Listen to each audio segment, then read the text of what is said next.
ప్రకాశం జిల్లా కొండేపి మండలం Mittapalem SC colony నీట మునిగింది. 3 రోజులుగా కురుస్తున్న వర్షాలకు ఇళ్లలోకి నీళ్లు చేరాయని కాలనీవాసులు అంటున్నారు. పరిస్థితి ఇంత దారుణంగా ఉన్నా తమను పట్టించుకున్న నాథుడే లేడని వాపోయారు.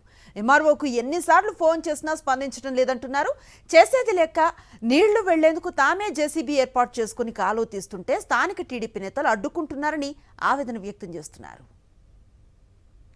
ఎస్సీ కాలనీలో మిట్టపాలెం ఎస్సీ కాలనీలో 20 ఇల్లు వచ్చేసి మునిగిపోయి ఉన్నాయండి నీళ్ళల్లో.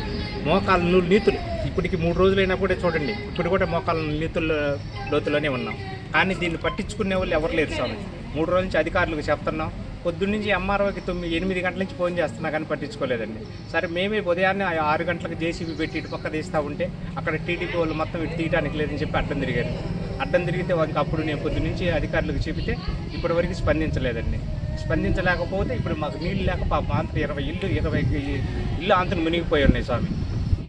ఎస్సీ కాలనీలో మిట్టపాలెం ఎస్సీ కాలనీలో 20 ఇల్లు వచ్చేసి మునిగిపోయి ఉన్నాయండి నీళ్ళల్లో. మోకాలు నీతులు ఇప్పటికి 3 రోజులైనా కూడా చూడండి, ఇప్పుడు కూడా మోకాలు నీతుల లోతులోనే ఉన్నాం. కానీ దీన్ని పట్టించుకునే వాళ్ళు ఎవరు లేరు స్వామి. 3 రోజుల నుంచి అధికారులకు చెప్తున్నాం. పొద్దున్నుంచి ఎంఆర్ఓకి 8 గంటల నుంచి ఫోన్ చేస్తున్నా కానీ పట్టించుకోలేదండి. సరే మేమే ఉదయాన్నే 6 గంటలకు జేసీబీ పెట్టి ఇటు పక్క తీస్తూ ఉంటే అక్కడ టీడీపీ వాళ్ళు మొత్తం ఇటు తీయడానికి లేదని చెప్పి అడ్డం తిరిగారు. అడ్డం తిరిగితే వాళ్ళకి అప్పుడు నేను పొద్దున్నుంచి అధికారులకు చెబితే ఇప్పటివరకు స్పందించలేదండి. స్పందించలేకపోతే ఇప్పుడు మాకు నీళ్ళు లేక పాపం అంతా 20 ఇల్లు అంతను మునిగిపోయి ఉన్నాయి స్వామి.